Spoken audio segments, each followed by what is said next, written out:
Avengers doomsday की cast reveal हो चुकी है। इन्होंने 5.5 घंटों की बकलोली करने के बाद 1.47 मिनट का क्लिप रिलीज किया जिसमें हमें पूरी कास्ट देखने को मिली। इसमें अवेंजर्स डूम्सडे की जितने भी कास्ट है उसके चेयर्स हमें देखने को मिली। तो कास्ट यूं है कि Chris Hemsworth as Thor, Vanessa Kirby as invisible woman, Anthony Mackie as new Captain America, Sebastian Stan as Bucky, Letitia Wright as Black Panther, Paul Rudd as Antman, Wyatt Russell as US agent John Walker, उसके बाद तेनोचा नुमेर जो भी है Namor, फिर हमारे fantastic four के the thing, Simu Liu as Shang Chi, Florence Pugh as Yelena, Lewis Pullman as Sentry, Danny Ramirez अपना नया falcon, Joseph Quinn as Human Torch, David Harbour as Red Guardian, Winston Duke as Mbaku, Hannah John as Ghost, and अपने favourite जो कि इस picture में होने ही वाले थे वो है टॉम हिडलस्टन एज लोकी।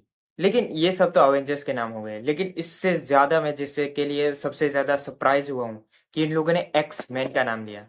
तो एक्स मैन का नाम कुछ ऐसा है कि Kelsey Grammer as Beast, Patrick Stewart as Professor X, and McKellen as Magneto, Alan Cumming as Nightcrawler, Rebecca as Mystique, James as Cyclops, टर्निंग चुचुम Gambit, Pedro Pascal as Mister Fantastic, और RDJ के साथ हमें 27 cast देखने को मिली। लेकिन लोगों का ये कहना है कि फैंटास्टिक फोर तो ठीक है, बाकी सारे अवेंजर्स भी ठीक है, एक्समैन भी ठीक है, लेकिन जिनके वजह से ये मल्टीवर्सल कांड हुआ वो किधर है? स्पाइडी किधर है?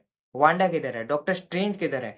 हल्क किधर है? इनकी ही तो वजह से मल्टीवर्सल बर्कलोली हुई थी। तो इसके दो पॉसिबल रीजन हो सकते हैं। सबसे पहला रीजन ये है कि भाई इनकी अलग से मूवीज आएगी, स्पाइडरमैन, डॉक्टर स्ट्रेंज और वांडा की, इन सबकी अलग अलग मूवीज आएंगी, जो कि प्रोबेबली हो सकती है स्पाइडरमैन 4, क्योंकि स्पाइडरमैन 4 कंफर्म्ड ही है एंड उसकी भी शूटिंग चालू हो चुकी है या फिर होने वाली है, आई डोंट नो। तो इन तीनों को फीचर करने वाली मूवी से सीक्रेट वॉर्स के पहले और डूम्सडे के बाद आएगी। बाकी दूसरी पॉसिबिलिटीज ये हो सकती है कि हमें चूतिया बनाया जा रहा है, क्योंकि क्योंकि मार्वल ऐसी चीजों में बहुत ज्यादा आगे है। ट्रेलर टीजर में भी नहीं दिखाएंगे, कोई अनाउंसमेंट भी नहीं करेंगे और पिक्चर में हम लोगों को देखने को मिल जाएंगे। एंड अगर होते भी हैं तब भी वो इतने बड़े रोल में नहीं होंगे, मे बी उसके पोस्ट क्रेडिट सीन में या फिर छोटे मोटे रोल में ही देखने को मिलेंगे। और बाय चांस कुछ भी स्पाइडरमैन, डॉक्टर स्ट्रेंज का कुछ भी ऐसा लीक होता है तो ये लोग कह देंगे कि भाई स्पाइडरमैन 4 का है। खैर, क्या ये कास्ट अनाउंसमेंट अच्छी है तो भाई काफी मस्त। और इससे मुझे एक चीज समझ में आई कि ये लोग थंडरबोल्ट्स मूवी से कोई ज्यादा एक्सपेक्टेशन नहीं रख रहे। मैं ये सोच रहा था कि थंडरबोल्ट्स मूवी में ही मरेंगे, लेकिन इनका ये प्लान नहीं है। इनको डूम्सडे में मारना ज्यादा सही रहेगा, क्योंकि हमें ये तो पता है कि डूम्सडे में कोई ना कोई तो मरेगा, तो क्यों ना जो लीस्ट फेवरेट टीम है उसी को मार दिया जाए।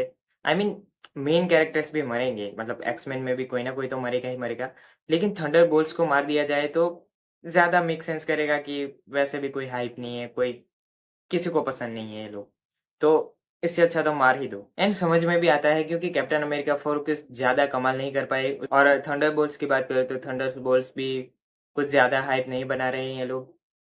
तो इससे अच्छा तो इनको मार ही दो, खत्म ही कर दो, एंड कास्ट अनाउंसमेंट से इनकी जो भी हाइप बनेगी तो इससे। बाकी थंडरबोल्ट्स के पूरी मूवी के अलावा उसका पोस्ट क्रेडिट सीन या फिर उसकी एंडिंग बहुत ही ज्यादा मायने रखेगी, क्योंकि ये डायरेक्ट कनेक्शन हो सकता है डूम्सडे के साथ। लेकिन इसके अलावा मैं जिसके लिए सबसे ज्यादा एक्साइटेड हूँ वो है थोर और लोकी का मिलन।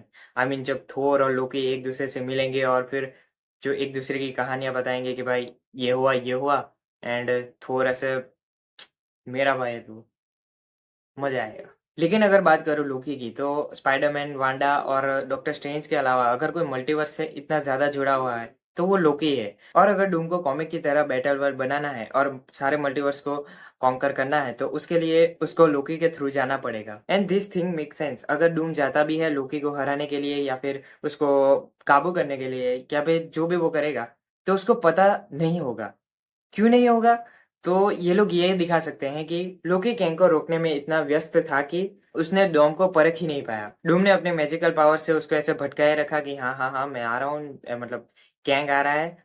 बाकी कैंग को इन्होंने बहुत ही बढ़िया सेटअप किया था, लेकिन ये लोग डॉक्टर डूम के केस में ऐसा दिखा सकते हैं कि वो इतना साटिर है कि उसने लोगों की नजरों में आए बिना अपना काम किया। फैंटास्टिक फोर में हमें ऐसी झलक देखने को मिले कि हाँ भाई आ रहा है कोई बंदा, एंड इसको थोड़ा सा थैनोस टाइप की भाई let me do it my self type का कोई मूवमेंट दे सकते हैं। लाइक सोचो कि डूम ने कैंग को रखा था ताकि वो सेक्रेट टाइमलाइन रख सके और डॉक्टर डूम को कॉन्कर करने में आसानी हो, उसका काम करने में आसानी हो। लेकिन जैसे ही लोकी का कांड होता है वो बाहर आ जाता है फैंटास्टिक फोर के पोस्ट क्रेडिट सीन में और हमें देखने को मिलता है कि भाई अब तो मुझे ही करना पड़ेगा। लाइक कैंग को लग रहा हो कि वो कैंग को रोक रहा है, मल्टीवर्सल वॉर को रोक रहा है, लेकिन इन सब के पीछे डॉक्टर डूम का हाथ हो। दूसरी थियरी ये है कि ये मूवी अवेंजर्स की ना होकर डूम्सडे की हो तो आई I मीन उसमें अवेंजर्स से ज्यादा डूम्सडे हमें ज्यादा देखने को मिले, आई मीन डूम ज्यादा देखने को मिले।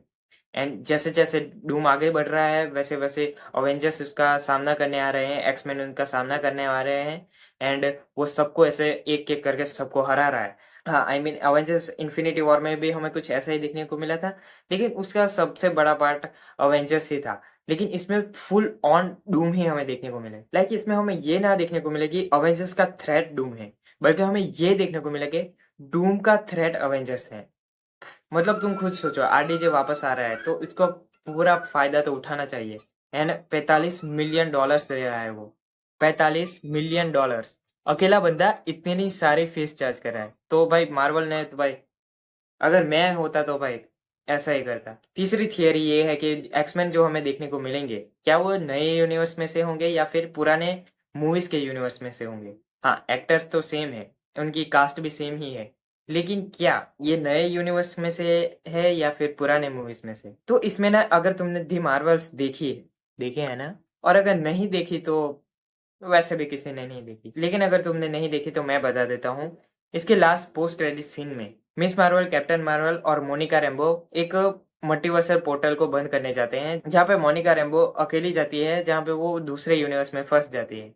एंड जो दूसरे यूनिवर्स में जब फंसती है तो वहां पे हमें बीस देखने को मिलता है, एंड दूसरे भी एक, चूंकि ये एक एक्समैन है। और जहां तक मुझे लगता है कि अवेंजर्स डूम्सडे में हमें यही एक्समैन देखने को मिलेंगे। और ये एक्समैन किस मूवी से बिलोंग करते हैं, तो वो है X Men days of future past, क्योंकि इस पोस्ट क्रेडिट सीन में जो हमें 20 देखने को मिला था उसकी सिमिलैरिटीज थोड़े थोड़े डेज ऑफ फ्यूचर पास्ट जैसी है। खैर अभी मैं ज्यादा थियरीज पर नहीं जाना चाहता, क्योंकि अभी मैंने सीक्रेट वर्स नहीं पढ़ी, पढ़ने के बाद करेंगे। बोल रहे हैं कि भाई इसमें बहुत बड़े बड़े कांड होते हैं and बहुत ही ज्यादा मजा आता है, तो मजे की बात है तो भाई मैं पढ़ूंगा तो सही, लेकिन अभी के लिए थियरीज वाला चैप्टर अभी बंद कर दे हैं।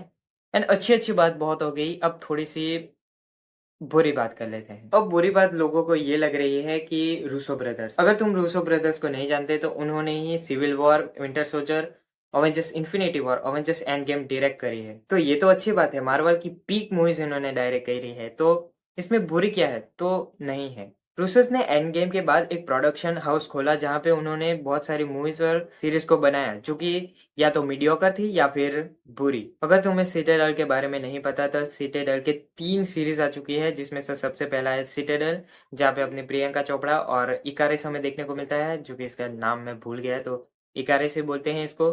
दूसरी सीरीज थी अपनी इंडिया की सिटाडेल हनी बनी, जिसमें अपने वरुण धवन और समांता थे। और तीसरी थी सिटाडेल डायना, जो कि मैंने नहीं देखी, मुझे फर्क भी नहीं पड़ता वो क्यों एग्जिस्ट करती है। एंड इनका ये लोग यूनिवर्स बनाना चाहते थे, जो कि बहुत बड़ा फ्लॉप है, क्योंकि किसी को एक्साइटमेंट नहीं है, ना ही इसका एक्शन इतना ताबड़तोड़ है कि भाई देखो, ना ही इसकी स्टोरी भी इतनी अच्छी है कि हाँ भाई देखने स्टोरी के लायक है, एंड ये किसी को पसंद नहीं आ रही। उसके अलावा इन्होंने ग्रे मैन भी बनाए, द ग्रे मैन, जिसमें रायन गोसलिंग, क्रिस इवांस, एना de Armas और अपना धनुष भी था, लेकिन वो मूवी इसलिए चली क्योंकि उसमें एक्टर्स का हो रहा था, ना कि मूवी अच्छी थी। कि लोग इतना स्केप्टिकल क्यों है, तो इसका लेटेस्ट एग्जांपल ये है कि तो इन्होंने डायरेक्ट करी है द इलेक्ट्रिक स्टेट, और इसी वजह से ये लोग अवेंजर्स डूम्सडे को जस्टिस दे पाएंगे कि या नहीं दे पाएंगे, इसके लिए एक बहुत बड़ा सवाल है। पहली बात तो मार्वल का सोर्स मटेरियल मार्वल कॉमिक्स है, उसी प्रकार से द इलेक्ट्रिक स्टेट का सोर्स एक ग्राफिक नॉवल है, और ये दोनों ही मूवीज रूसोस ने बनाई है, एक अवेंजर्स जैसी masterpiece and the electric state जैसी क्रिटिकली कमर्शियली फ्लॉप। दूसरी बात, इन दोनों ही मूवीज के राइटर्स भी सेम है, Christopher Markus and Stephen McFeely, and same director and writer Stephen McFeely Avengers Doomsday को लिखेंगे। तो रूसोस के हाल ही के प्रोजेक्ट एंड वहीं पे मार्वल के हाल ही के मूवीज बहुत ज्यादा चली नहीं, इस सेपरेशन से मार्वल और रूसोस दोनों की लग गई, तो इससे लोग डर गए कि रूसोस की मार्वल के अलावा जितनी भी मूवीज या सीरीज आए उनको ज्यादा इज्जत मिली नहीं। और अब तो मार्वल भी अब तक ऑडियंस को कुछ खास दे नहीं पाया। लेकिन अगर यहाँ पे हम मैथ्स लगाए तो एक नेगेटिव और एक नेगेटिव दोनों मिलके पॉजिटिव बनते हैं। दो डूबती हुई नैया साथ मिलकर एक जहाज बन सकती है। तो होप लगाते हैं कि मार्वल और रूसोस दोनों का ही कमबैक हो जाए। एंड सीक्रेट वॉर्स को सिर्फ एक पार्ट में निकालना बहुत ही ज्यादा मतलब रश्ड फीलिंग आ रही है, क्योंकि जितना मैंने सुना है सीक्रेट वॉर्स के बारे में, तो इसको दो पार्ट में रिलीज करना ज्यादा बेहतर है।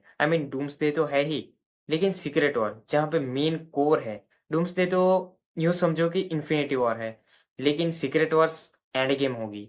एंड इसको सिर्फ एक पार्ट में निकालना बहुत ही ज़्यादा कम टाइमिंग हो जाएगी। तो हाँ, बाकी की थियरीज जो भी है वो कॉमिक पढ़ने के बाद अगले वीडियो में। Like and subscribe.